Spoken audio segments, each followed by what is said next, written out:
My name is Natalie Dawson, and my parents quietly gifted the house I had lived in for 9 years to my younger brother, as if I'd never existed there. They called it a blessing for the whole family, but no one asked me a single thing. In the kitchen, I tiled myself. Beneath the chandelier I saved for months to buy, I sat frozen as I heard them say Tyler deserved a fresh start. And me? 9 years, over $70,000, and every dream packed into every tile. Was that all worth just a wedding gift? Have you ever been completely overlooked by your own family, like everything you contributed meant nothing? If this story touches something familiar in you, don't forget to like, comment, or subscribe because what happens next, you won't want to miss. It was from that very silence that I decided to fight back. I washed every plate in the sink like I was trying to reclaim a sense of control. The hot water ran over my hands, but I couldn't feel a thing. Outside, Tyler's and my father's laughter drifted in through the kitchen window, sounding like they'd just won a long game of chess. My mother was brewing chamomile tea for Kayla, Tyler's fiancé, as if she already owned the place. And me? I was a shadow in the very home I had rebuilt from rotting beams into a place that could breathe. I went upstairs, gently closed the door, and sat on the floor, just like I had so many times before when designing, measuring, renovating this space. Every tile laid, every water pipe replaced, every wooden shelf I built with my own hands flashed through my mind like a slow-motion film. My phone rang. It was Jamie Cross, my best friend from college, now a well-known civil attorney in Eugene. "I thought you were spending the weekend at your parents'?" Jamie asked the second I picked up. "More than that. They just gifted the house to Tyler as a wedding present." And stretched so long I thought the call dropped. "What?" Jamie's voice dropped. "You mean the house you've lived in for 9 years? The one you've spent over 70 grand renovating?" "Yep. Great news for the whole family, according to my dad." I let out a dry laugh. "They gave me 30 days to move out. Like I'm some overdue tenant." Jamie sucked in a breath. "Do you still have all your paperwork? Invoices, emails, bank transfers?" "Almost all of it. I never throw things away. You know me." "Then don't leave, and don't react yet. I'm coming up tomorrow. Bring everything." "Jamie, they're my parents. And you don't owe them another thing," she said firmly. "If they want to play legal, we'll play legal." By the book. I spent the whole night digging through drawers, filing cabinets, and the old cedar chest under my bed. Papers stacked like a storm. An electrician's invoice from 2019, $2,700 for a full system upgrade. Home Depot receipts, $1,150. A check to the roofer from the winter of 2021, 9 grand, all in my name. There were photos too. The rusty old tub before I replaced it with the one I ordered from Seattle. The water stains on the ceiling before I repainted it myself. I even had an email from my dad back in 2020. "Can you handle the roof repair for me? I'll reimburse you when I can." The money never came. Daylight crept through the window as I finished sorting the paperwork. I filed every batch into folders and labeled them clearly. I wasn't the good daughter anymore. From the moment they decided I was an outsider, I wouldn't bow my head. The next morning, Jamie showed up at my door with her briefcase and that razor-sharp look in her eyes. "Good morning, counselor," I joked. Jamie stepped past me into the living room. She scanned the space like she was assessing a crime scene. "This house isn't just a physical asset, Natalie. It's living proof of your contribution." I nodded. "What do you want to look at first?" "Start with big-ticket items. Anything over $1,000 gets top priority. Then emails, time-stamped photos. Do you have before and after shots?" "I do. All on my phone and laptop." I pointed to it. Jamie opened her folder. "We're going to do two things. First, we'll file a lien to block the transfer of ownership. Second, we'll explore a claim for reimbursement under the improvement ownership interest principle. It's a property law concept similar to equitable compensation. Sounds like a long haul. Not just long, ugly. Jamie looked straight at me. And Natalie, one more thing. I need you to check. Is this house collateral for any active loans? I frowned. You think they mortgaged the house? Exactly. If they're transferring ownership, the lender has to approve, unless it's fully paid off. But if they're in debt, they might be trying to repay Tyler with property you've preserved. After she left, I called the bank that handled my parents' mortgage. I was listed as a secondary contact. I'd helped with paperwork once when they were in Florida. I'm sorry, Miss Dawson, but according to our records, you're still listed as a co-signer on a secondary loan for $35,000 opened last April. I froze. I've never signed any loan documents. We have a scanned contract with your signature. My hands trembled as I hung up. Jamie looked at me sharply. What happened? My name is on a second mortgage loan. $35,000 last year. She said nothing, then flipped open her laptop and pulled up public records. Give me the loan number. Within minutes, she looked up at me without blinking. That signature, it's not yours. And based on social media, last April you were in San Diego for a conference. They forged my signature? Jamie nodded. And if I'm right, they didn't just take the house. They used your credit to take out debt. The room suddenly felt ice cold. I stood there, surrounded by the documents I had carefully preserved for years, and realized maybe I wasn't just the daughter they left out. I was the victim of a plan I never consented to.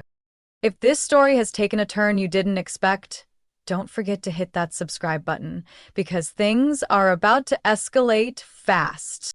I sat frozen on the couch, one hand clutching a cold cup of coffee, the other holding a copy of the mortgage agreement with the forged signature sprawled at the bottom. That signature. It looked like mine, but there were strange rounded loops I'd never write.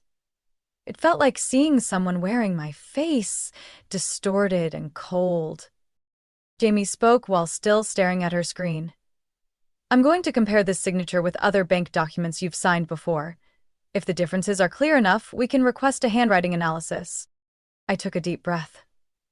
Jamie, if they really did this, if they forged my name to borrow money from a bank, then this isn't just a family issue anymore, is it? She looked up at me. Her gaze was gentle but direct.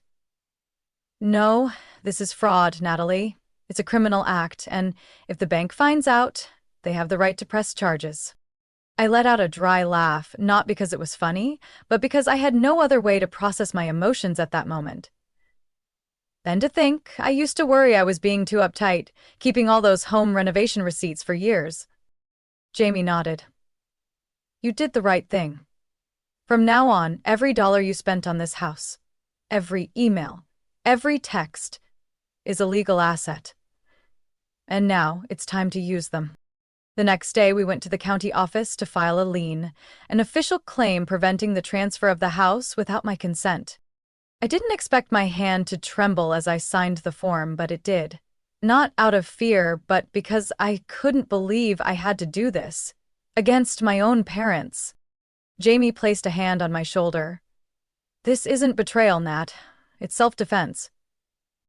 I nodded silently. Once the paperwork was filed, Jamie turned to me. Waiting isn't enough now. We need to investigate further. If they really faked documents, there will be a trail. And if that loan was used for Tyler, there'll be transfers, receipts, or checks in his name. She pulled out a stack of papers from her bag, copies of my parents' bank statements she'd obtained using the access I'd granted her back when I was listed as their financial proxy. You're not going to believe this, Jamie whispered, pointing to a line item. A transfer of $32,800 was sent to the account of Tyler D. Dawson 3 days after the loan was approved. I stared at the number like it was dancing on the page. So they borrowed money under my name and gave it to Tyler? That's what the paperwork shows. I gripped the handle of my bag. My face burned. I need to talk to them, but this time I'll talk to them as a creditor, not as the obedient daughter. That afternoon, I came home earlier than usual. My mother was watering plants on the back porch, and my father sat in his study reading the newspaper. I stood in the middle of the living room. The rug I once bought at the Oregon Craft Fair still smelled faintly of lavender, though I wasn't sure how many more times I'd be allowed to step on it. "You're home already?" My mom called from the back door. "Want some iced tea?" I didn't answer. My father looked up. "What's wrong, Natalie?" I pulled a copy of the mortgage agreement from my bag and laid it on the table. "Does this signature look familiar?" The air seemed to freeze. My father leaned down, squinting. "What is this?" "A copy of the $35,000 loan from last April. It has my signature on it, but I never signed anything." My mother walked in, towel in hand, still damp. She saw the paper and turned pale. "Where did you get that?" she asked. "The bank," I replied. "And I also have the account statement showing that money went straight to Tyler just 3 days later. I need an explanation." My father stammered.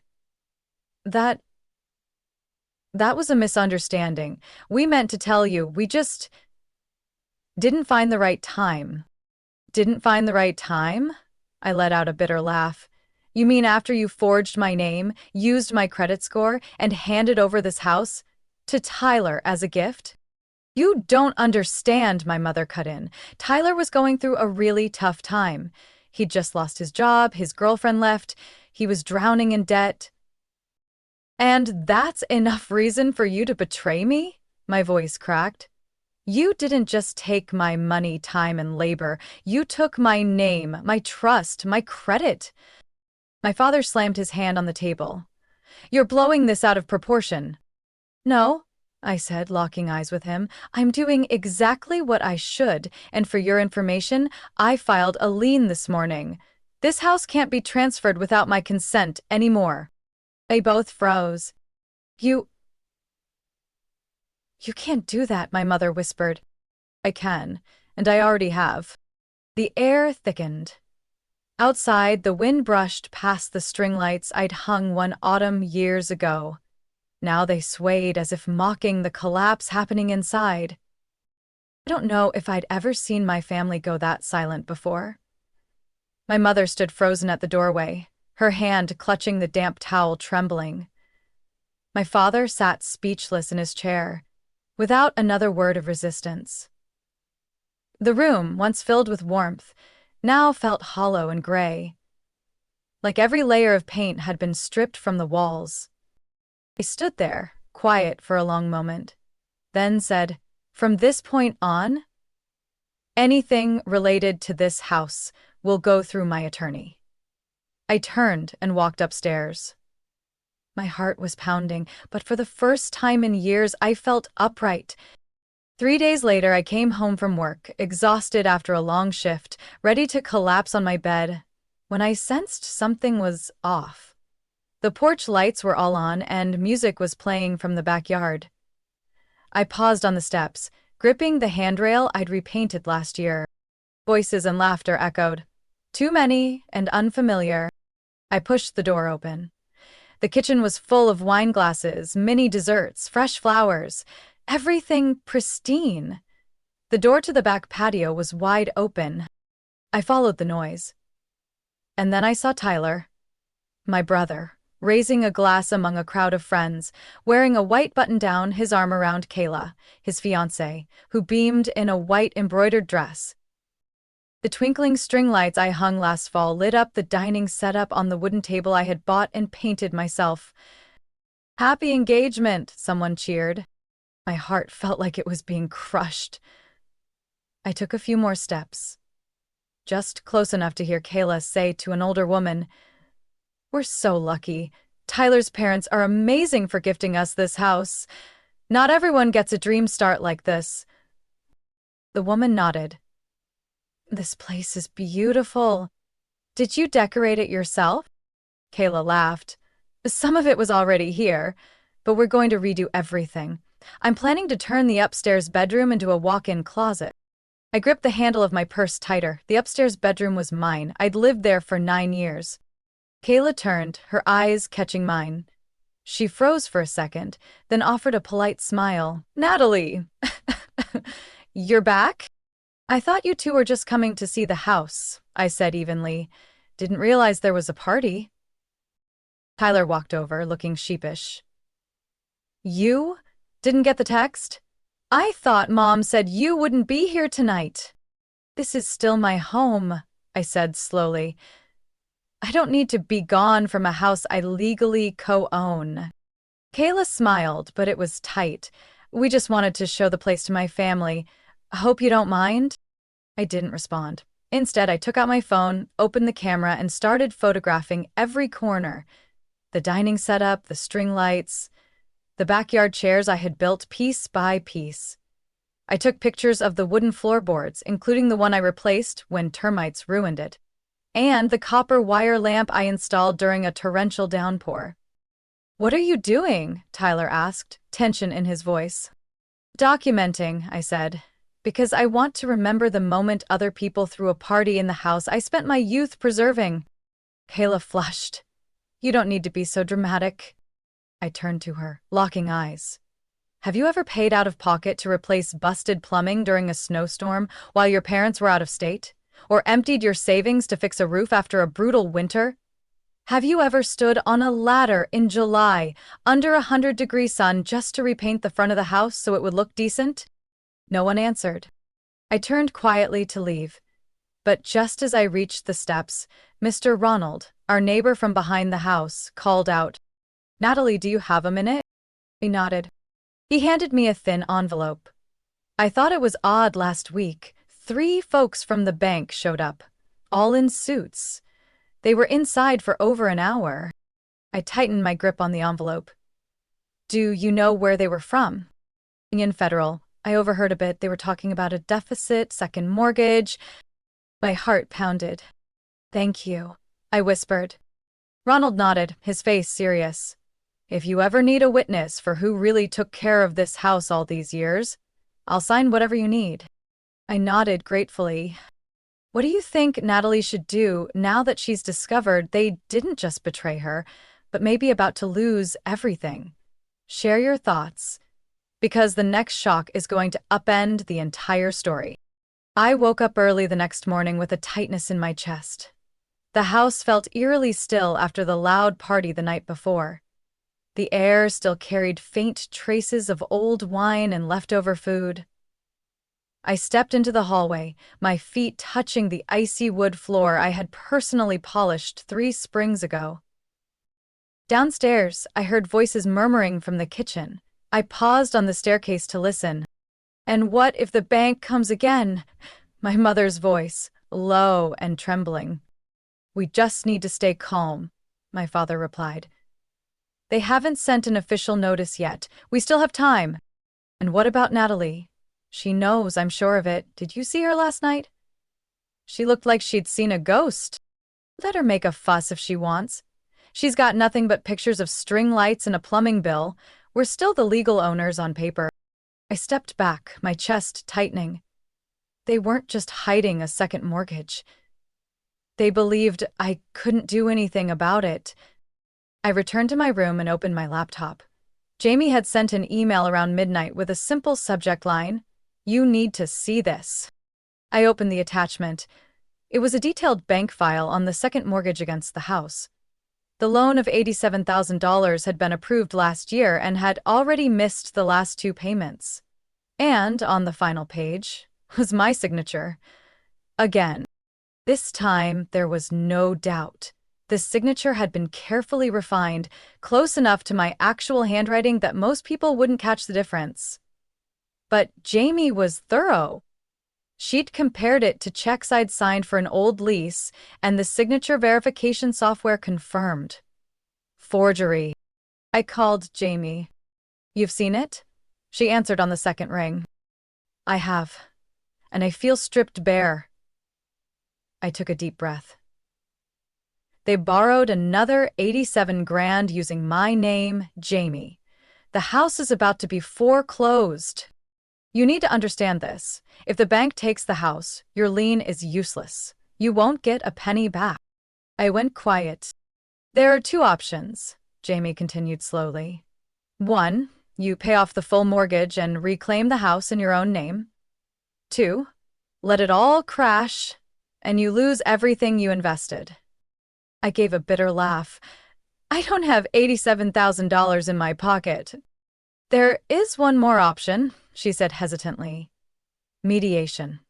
Bring it to court. Force them to show everything, every document. And negotiate before it completely unravels? Closed my eyes. Mediation means the entire family sits in front of strangers and airs every secret? Exactly. And if there's fraud, like signature forgery, the court can step in. I nodded, though Jamie couldn't see. Schedule it, the sooner the better. 2 days later, I came home to find Kayla's car parked out front. Inside, familiar voices, but this time, not laughter, arguing. I can't believe you didn't tell me about this, Kayla shouted. You said this house was yours, that it belonged to your family. And it does, I didn't think it was this complicated, Tyler said, trying to stay calm. Complicated, she yelled. You hid the loans, the lien, the letters from the bank. We're supposed to get married in 2 months, and you want to do that while this house is about to be repossessed? I walked in, they both turned to face me. Kayla was flushed red, and Tyler looked like a kid caught sneaking cookies. Having a good time? I asked flatly. Kayla clutched her purse. You should have told me, at least on the night of the party. I had no obligation to explain a house I was tricked into preserving, I said bluntly. But now you know. And if you're planning to marry this man, you might want to double-check everything, because just in hidden debt, I've counted nearly $60,000. Tyler stammered. You've been spying on me? I looked him dead in the eyes. No. I've been picking up the pieces you and our parents have been dropping for years. Now it's time for everyone to clean them up. That night, my mother knocked on my door. She stood at the threshold with a tired expression. The first time I truly noticed the lines around her eyes that I'd long ignored. Natalie, she said softly, can you come down to the kitchen for a bit? I want to talk. I stayed quiet for a moment, then nodded. In the kitchen, my father was already seated, gripping his teacup tightly. He didn't look at me as I sat down. We know you're angry, and you have a right to be, my mother began, her voice trailing off. But are you really going to take this to court? Let the whole town know. My actions aren't what brought this to court, I replied. It was your actions that led us here. We have family, sweetheart, my father said. People don't sue their own family. No, I said, locking eyes with him. People don't forge their daughter's signature to take out loans. They don't use their daughter's name to bail out their son. They don't give away their daughter's house as a wedding gift and expect her to stay quiet. That's what people don't do to family. They both lowered their heads. I woke early the next morning with a tightness in my chest. The house felt unusually silent after last night's chaos. Cold air drifted in from the cracked window, and the hardwood floor I had hand-polished 3 springs ago felt like ice under my feet. I opened my laptop. Jamie had emailed me at midnight. The attached file was a copy of the second mortgage. $87,000 with the last 2 payments missed. And at the bottom of the final page was my signature again. More sophisticated this time, but Jamie had already compared it to my real handwriting. The software confirmed it. Forgery. You need to be clear about something, Jamie called me right after. If the bank forecloses on the house, your lien becomes void. You'll lose everything. So I have 2 options, I exhaled. Either pay nearly 90 grand to keep the house or lose it all. Or, Jamie hesitated, we do the third thing. Bring the truth to light. That night, I sat in my room, holding a cup of cold tea, and wrote everything from the beginning. I posted it on Reddit using an anonymous account. I titled it simply, My parents forged my signature to take out a loan, then gifted the house I fixed up to my brother as a wedding present. I didn't expect anyone to read it. But overnight, the post got more than 11,000 upvotes and 4,000 comments. People started sharing their own stories, being used, disinherited, betrayed by the ones closest to them. One person wrote, "I thought I was the only one whose mom used their name to borrow money and wrecked my credit. Thank you for saying what I never dared to." A woman shared, "My family said I was ungrateful for refusing to sell my house to bail my brother out of gambling debt. Your story is the truth I needed." Messages flooded my inbox. A reporter from the Salem Tribune asked for permission to reach out. Old friends from high school emailed me, asking, "Natalie, is that post yours?" And then, the next afternoon, I got a text from Kayla. "I called off the wedding. Thank you for helping me see clearly. I don't want to start a new life on a lie." I read the message 3 times, not because it hurt, but because it felt like relief. A little later, Tyler showed up at my door. His eyes were red, his face pale like he hadn't slept. "Did you really have to post that online?" he asked, voice strained. I looked him dead in the eye. If I didn't say it, who would believe me? Tyler had no answer. As the sunset lit the backyard in gold, I stood there, surrounded by the house that once held all my hopes, now just a monument to betrayal. But for the first time, I didn't feel alone. If you've ever had to speak the truth knowing it would tear down your old world, leave a comment, because the truth, even when it hurts, is the strongest foundation you can build a new life on. The mediation room was silent after Jamie dropped her warning. Everyone seemed frozen by the phrase, "possible criminal charges." I sat up straight, looking directly at my parents and Tyler. No more shaking, no more second-guessing. I had come too far to turn back, and honestly, I didn't want to. Judge Maxwell set her pen down and looked at my father. "Mr. Dawson, Mrs. Dawson, would you prefer to proceed with good faith negotiations, or shall we begin preparing formal court filings?" My mother glanced at my father, but he didn't meet her eyes. His face flushed, jaw clenched tight. He was clearly struggling to swallow a truth he never expected to be forced to face. My father hesitated. "We're open to discussing a settlement if it's reasonable." Jamie nodded, her face unreadable. "Good. Then I'll outline my client's terms." She opened her folder, each page turn sounding like a steady drumbeat of justice catching up. "We are requesting 1.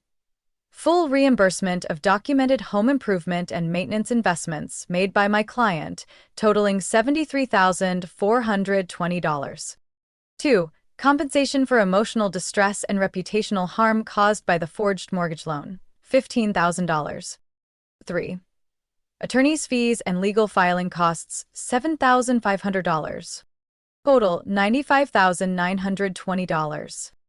In exchange, my client will agree to lift the lien on the property, relinquish any claim to ownership, and refrain from pursuing criminal charges. Judge Maxwell turned to me.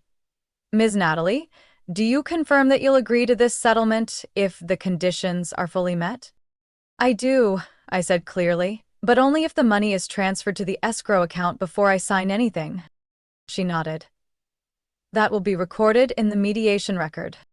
Tyler stared at the table. My mother quietly clenched her hands in her lap, and my father, after a long silence, gave a single, tight nod. "We'll need a week to gather the funds," he said hoarsely. Jamie didn't blink. "No problem. But if there's no transfer within 7 days, we'll immediately move forward with litigation." Judge Maxwell jotted her notes, then closed the session with a firm but calm voice. "The agreement is on record. The court will monitor compliance with the financial obligations. Thank you all for your cooperation."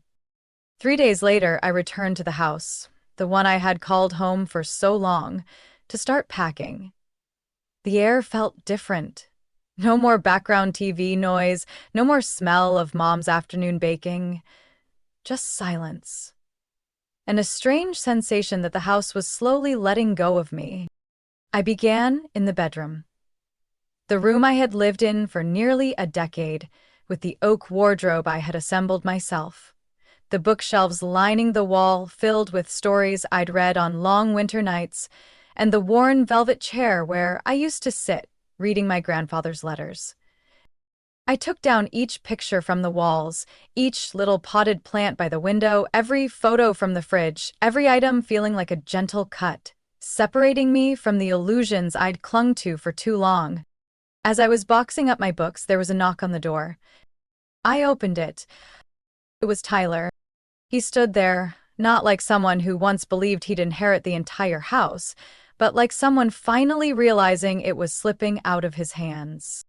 "Natalie," he said, eyes refusing to meet mine. "Can we talk for a minute?" I crossed my arms, blocking the doorway. "About what?" I I don't even know where to start," he exhaled and lowered his head. "I was wrong. I know I was wrong."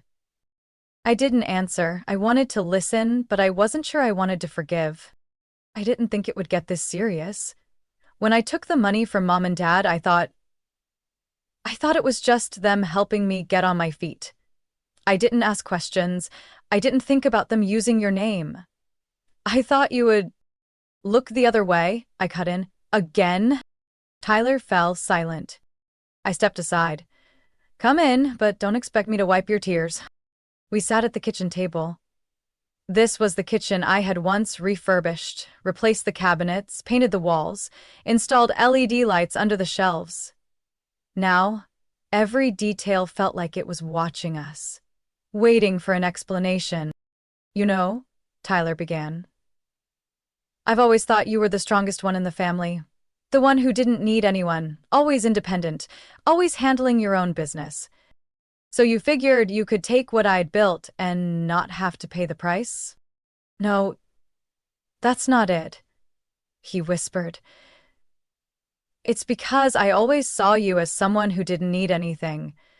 And I've always been drowning." I leaned back in my chair, exhausted. "Tyler, I was willing to help you. I never said no when you asked. But you didn't ask. You and Mom and Dad chose to take." Tyler nodded. "Now I know. And I know I've lost everything." I looked at him. "You haven't lost everything. You only lost what you never truly had. If you've ever had to face a family member who couldn't tell the difference between helping and taking advantage, leave a comment, because the next part is where I finally choose my own path." I moved out of that house on a chilly Saturday morning in early March. No one was there to see me off. No emotional goodbyes. My parents had deliberately left the day before. Tyler didn't show up. It was just me, a few cardboard boxes, and a quiet rental pickup truck waiting in the driveway. I stood on the doorstep one last time, resting my hand on the wooden doorknob I had polished with natural oil, wiped down through countless rainy seasons. A soft breeze stirred the string lights I hadn't taken down yet, the same ones I'd strung up, bulb by bulb, during that sleepless weekend last year. I didn't cry. I just felt empty. As if part of me had been left behind in the bricks, the paint, the planks of flooring I'd once agonized over choosing. My new apartment was in a modest neighborhood, about a 10-minute drive from downtown, just around 650 square feet, with low ceilings and slightly undersized windows. But it was clean, bright, and most importantly, mine. The lease was in my name, the bills were mine to pay. Every item inside it was something I had chosen, brought in, and arranged myself. I remember that feeling so vividly. Unlocking the door for the first time, that dry, crisp click, followed by the creak of the door swinging open to let in the afternoon light. I set my bag down in the middle of the floor and stood there for a long while, just listening to the breeze whispering outside the window. For the first time in 12 years, I was living alone. At first, the silence in the apartment unsettled me. No sound of Dad's shoes on the hardwood in the morning. No mom in the kitchen, no Tyler with music in his room, no TV playing non-stop in the living room. Just the steady hum of the fridge, the ticking of the wall clock, and now and then the footsteps of my upstairs neighbor tapping lightly above, reminding me I still existed. Painted the walls a cream color, one shade lighter than before. Bought a faux fur rug for the center of the living room and placed a round walnut coffee table on top. Hung a few small abstract paintings I found at the local art fair. Set up a reading chair by the window, where I could sit for hours, just breathing. One weekday evening after work, I got a message from the bank. The escrow account had received the full $95,920 from my parents. A moment later, Jamie called, her voice gentler than usual. "We can proceed with releasing the lien. The money's in escrow. You just need to sign the release agreement." I sat on the apartment floor, my back against the wall, phone tucked between my shoulder and ear. "Can you mail the documents to my mailbox? I'd rather do it here." Jamie paused for a beat, then said, "I understand. That house doesn't deserve to be the place this ends." When I signed the papers, I didn't feel triumphant. I didn't feel like I'd won. I just felt light, like the final weight had been set down. No one could take what was mine ever again. One Sunday morning, while I was rearranging books on my shelf, I heard a knock on the door. I opened it and found Greta, my former neighbor. The one who had watched me hang lights in the yard. The one who once said she'd testify for me if I ever needed it. I couldn't hide my surprise. "Greta? How did you know I was here?" She grinned playfully. "It's a quiet neighborhood. I notice when someone new moves in. But I didn't come just out of curiosity." She handed me a small cloth bag. "Homemade waffle cookies. Consider it a housewarming gift." I accepted them and smiled. "For real, for the first time in weeks. Thank you. Come in." Greta glanced around the apartment. Simple, cozy. Still smells like fresh paint, but way better than your mom's old kitchen ever did. I chuckled. I painted it myself. She sat down in the chair, tilting her head. "So you've really cut ties with them?" I nodded. "They transferred the house to Tyler. I don't need to know what happens next." Greta nodded thoughtfully. "Sometimes walking away isn't a loss. It's saving yourself." I looked out the window, where sunlight filtered through the trees and cast soft shadows on the wall. I think, for the first time in my life, I'm learning to live without having to prove anything to anyone.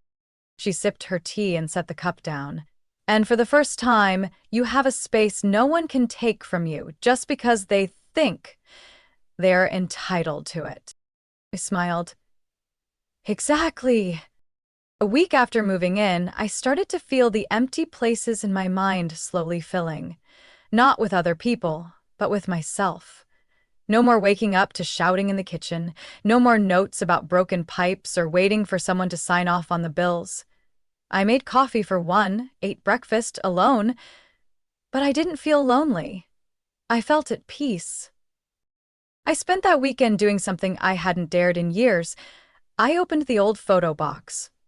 Childhood pictures, graduation photos, family shots.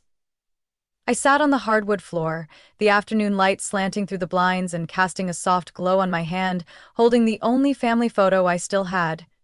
A Christmas photo from when I was 11.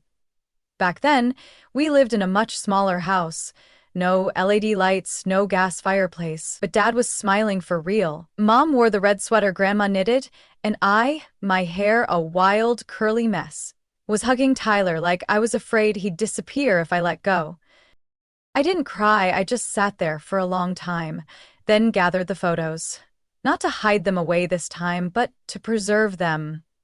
I wanted to remember what once felt true, before everything twisted out of shape with time.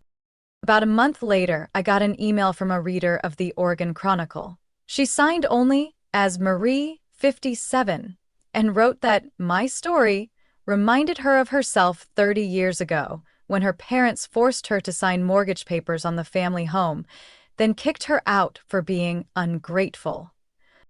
I never dared to say anything, but your piece made me realize silence isn't what makes us strong. Thank you. I read that email over and over, then left it there.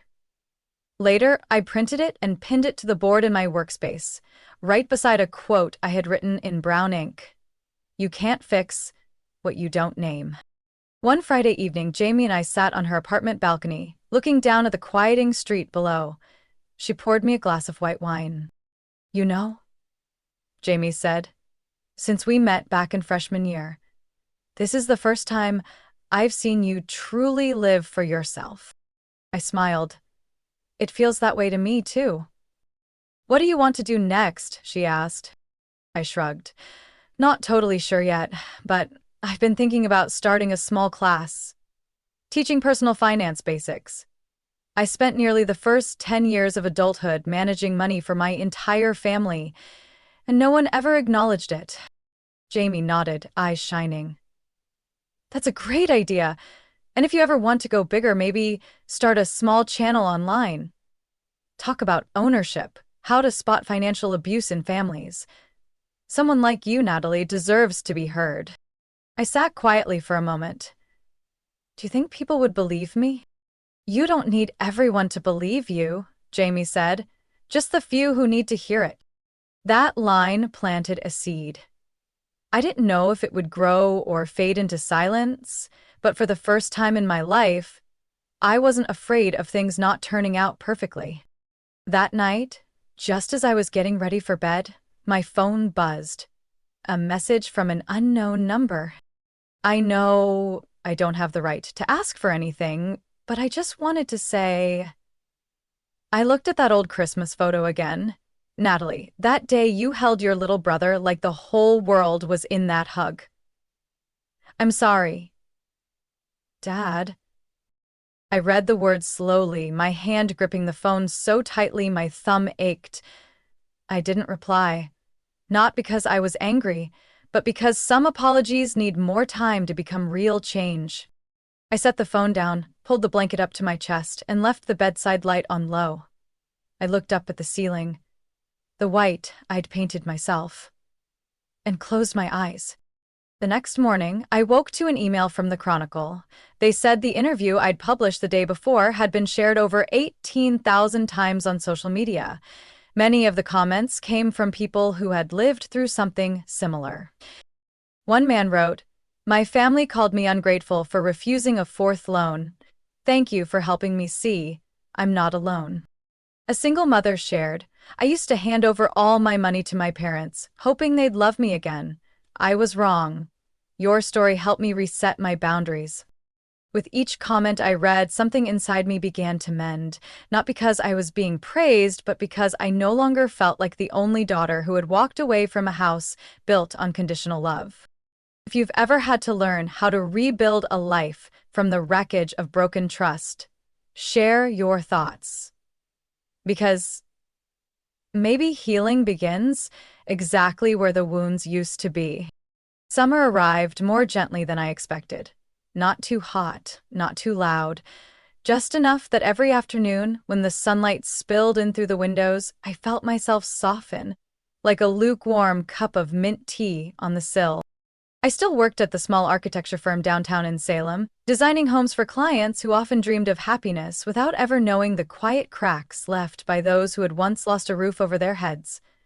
Like me. But outside of work, I started doing things I'd never allowed myself to before. One Sunday morning, I visited the local open-air market and brought home a small lavender plant. The woman who sold it, maybe around 60, smiled and said, "This one's hardy. Just needs some sunlight and a little patience." I carried it home like a quiet reminder. Patience. The thing I once used to wait for my parents to change. Now, I was learning to use it to grow on my own terms. I also began to write.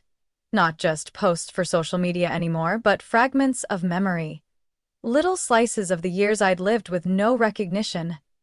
I wrote about the first time I fixed a leaking pipe with my bare hands, the way I taught myself to install kitchen cabinets from 12 YouTube videos, The winter nights I lay awake listening to the wind whip through the cracks, afraid but silent, because I knew no one was coming to fix it. I didn't know where those words would go. Maybe nowhere. Maybe they'd live only in my laptop. But one evening, when I reread the piece about the day I filed the lien release, I cried. Not from anger, but because I realized I had made it through. One afternoon in mid-August, I was watering the plants when the doorbell rang. I wiped my hands on the cotton towel hanging by the sink and went to open it. It was Tyler.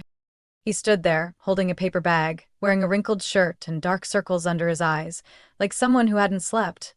I wasn't surprised. I didn't invite him in right away either. I just stood there, waiting to see what he would say. "I hope I'm not bothering you," he said, voice lower than I remembered. "What is it?" "I just wanted to give you these." He held out the bag. "They're copies of the invoices you gave Mom and Dad to sign. They didn't keep them, but I requested duplicates from the bank and the service providers. I figured you should be the one to have them." I took the bag and said nothing. Tyler stood there for a long moment, then sighed. "I'm moving. Kayla's no longer in Oregon. I need a fresh start, too." I nodded slightly.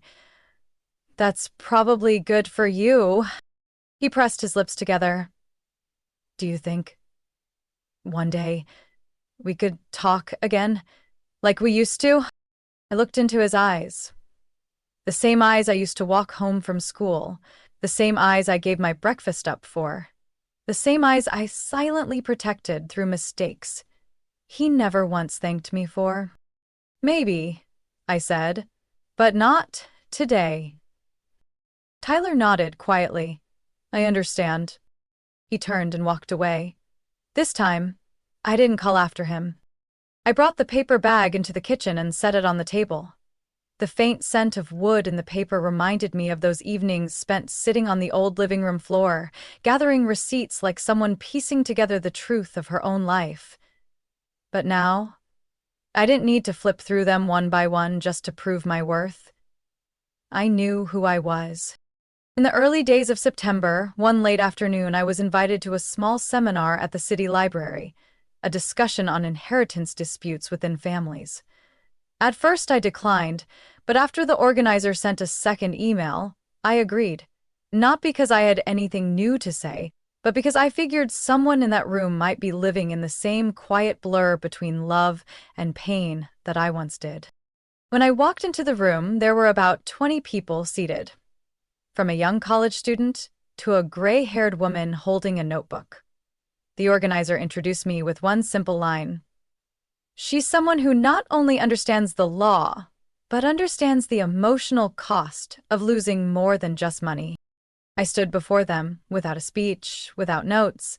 I just spoke, in my usual voice, about the day I was called into the kitchen to hear good news about the surprise engagement party in the backyard, about the banker's knock at the door and the signatures that weren't mine.